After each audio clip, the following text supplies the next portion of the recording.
Police से मरले बा गोली नु पुलिस से मरले बा हां वो मरले बा सर राजेश कुमार रहले से थी वाला चलिए सबको दिखने दीजिए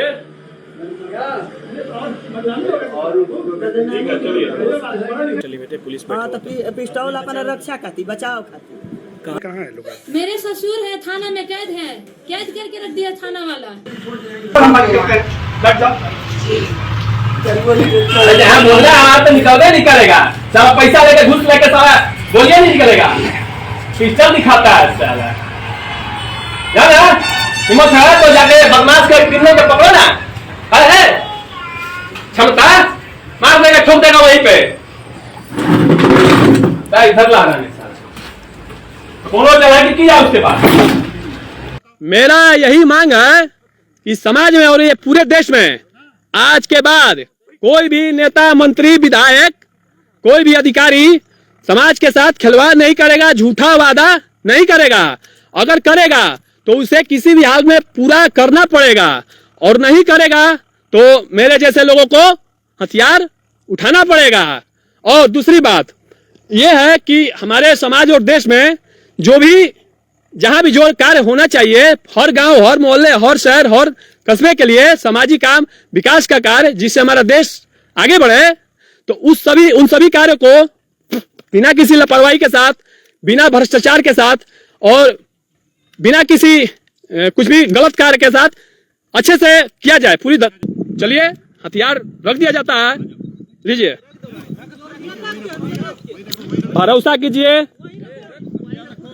फालतू बोलेगा रे क्या रख रहे हैं क्या अब सिस्टम के खिलाफ आवाज उठाना भी अपराध हो गया है? एक ऐसा युवक जो हर दिन सोशल मीडिया पर वीडियो बनाकर अपने इलाके के विकास की मांग कर रहा था, अधिकारियों से सवाल पूछ रहा था, नेताओं को घेर रहा था, लेकिन उसकी बात सुनने वाला कोई नहीं था।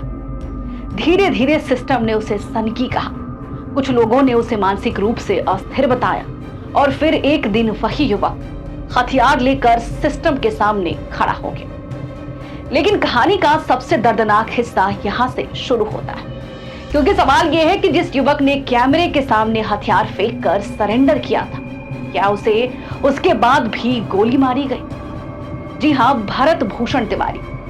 उसकी मौत सिर्फ एक एनकाउंटर की कहानी नहीं है, ये उस सवाल की कहानी है जो आज हजारों युवाओं के मन में है कि जब सिस्टम नहीं सुनता है तो आखिर इंसान जाए तो जाए कहां, करे तो करे क्या, वो भी नहीं सुन रहे जिनको हमने वोट दिया है।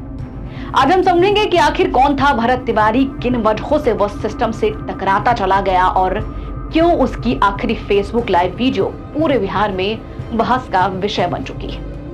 नमस्कार, मैं हूं शालिनी सिंह और आप देख रहे हैं क्यूरियस शालिनी। 21 जून 2026 की सुबह भोजपुर जिले के शाहपुर इलाके में पुलिस और एसटीएफ की टीम एक युवक की तलाश में पहुंचती। ये युवक था 30 वर्षीय भरत भूषण तिवारी। पिछले कई दिनों से वो सोशल मीडिया पर लगातार वीडियो डाल रहा था। वीडियो में कभी प्रशासन पर सवाल उठाता था तो कभी स्थानीय व्यवस्था पर नाराजगी जाहिर करता। फिर एक वीडियो वायरल हुआ जिसमें वो हथियार के साथ नजर आया। इसके बाद पुलिस हरकत में आई, लेकिन जो कार्रवाई गिरफ्तारी पर खत्म हो सकती थी वो कुछ घंटों के बाद एनकाउंटर और फिर मौत की खबर में बदल गई। और यही से शुरू होती है वो विवाद जिसने अब बिहार के हर एक जनता के मन में ये सवाल डाल दिया है कि आखिर उस युवक की गलती क्या थी। भरत तिवारी कोई चर्चित राजनीतिक चेहरा नहीं था, लेकिन सोशल मीडिया ने उसे स्थानीय स्तर पर पहचान जरूर दिला दी थी। रिपोर्ट्स के मुताबिक वो लगातार वीडियो बनाकर अपने इलाके की समस्या, विकास से जुड़े मुद्दे को लगातार उठाता था और शायद यही बात राजनीति के ठेकेदारों को रास नहीं आई। आज मेरा ये संदेश पूरे समाज और पूरे देश के लिए है। जैसा कि आप सभी जानते हैं कि मैं पिछले कई दिनों से, कई महीनों से और लगभग 1.5-2 सालों से पूरे सिस्टम से, बिहार के पूरे सिस्टम से और बिहार के सीएम से और जितने भी ऐसे लोग हैं, असामाजिक लोग, देशद्रोही लोग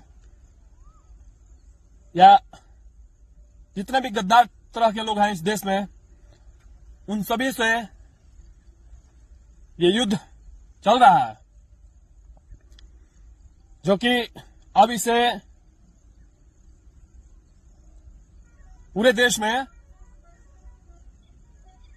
अच्छे से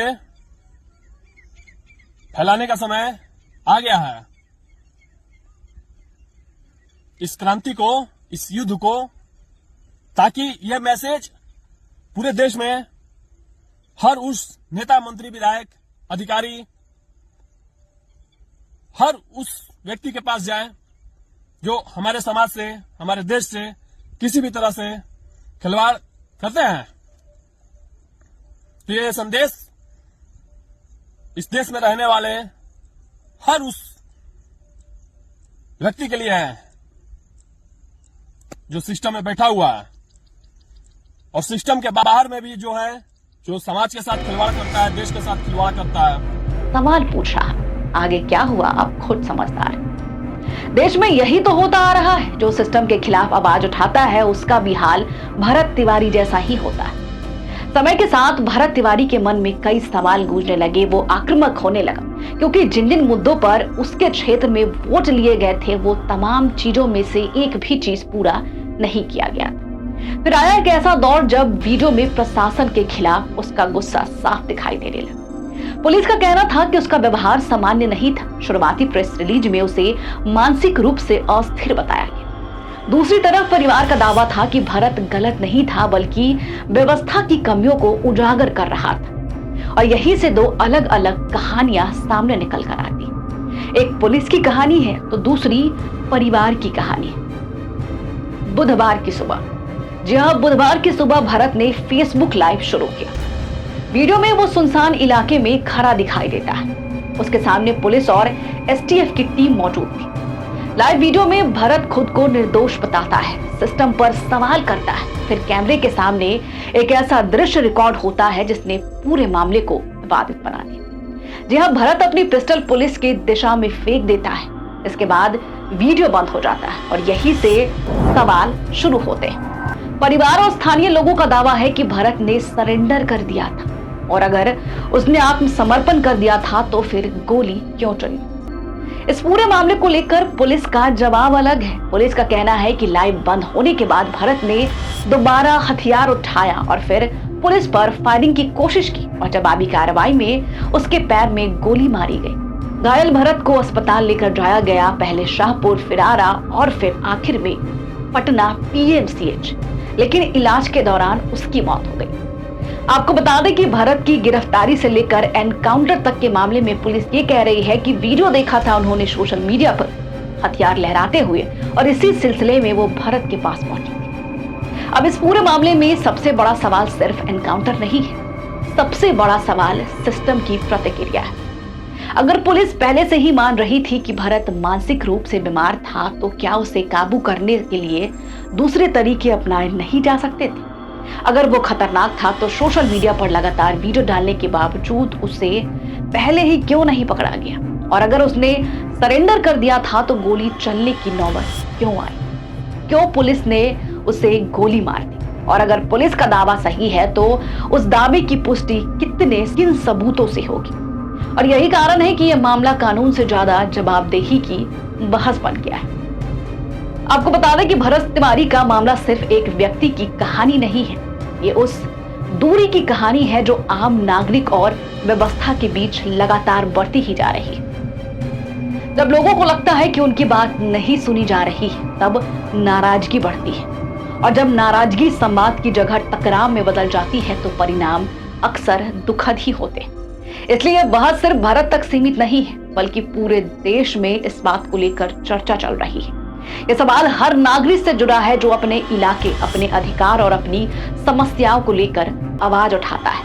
लेकिन सबसे दुखद बात यह है कि मुख्यमंत्री सम्राट चौधरी एक सभा को संबोधित करने के दौरान ये कहते नजर आते हैं कि आज सुबह ही मैंने एक वीडियो देखा जिसमें एक अस्थायी रूप से मानसिक रोगी पुलिस को बंधक बनाकर बैठा था, पुलिस के सामने हथियार लहरा रहा था, और उसे शायद पता नहीं है कि सम्राट चौधरी की पुलिस के सामने बंदूक तानने का नतीजा कितना भयंकर हो सकता है। जी हाँ, उस अपराधी को गिरफ्तार कर लिया गया है। लेकिन जब ये बयान सम्राट चौधरी स्टेज से दे रहे थे तब शायद उन्हें ये नहीं पता था कि उस व्यक्ति को गिरफ्तार नहीं किया गया है बल्कि उस व्यक्ति का अनकाउंटर कर दिया गया है ताकि एक आवाज को बंद किया जा सके, ताकि वो आवाज अब खामियों को उजागर ना कर पाए, क्योंकि वो सीधा सीधा सवाल पूछ रहा था, सीधे सीधे सरकार से, सत्ता पक्ष से और उन तमाम नेताओं से पूछ रहा था जिनको वोट देकर उन्होंने राजनीति तक पहुंचाया था।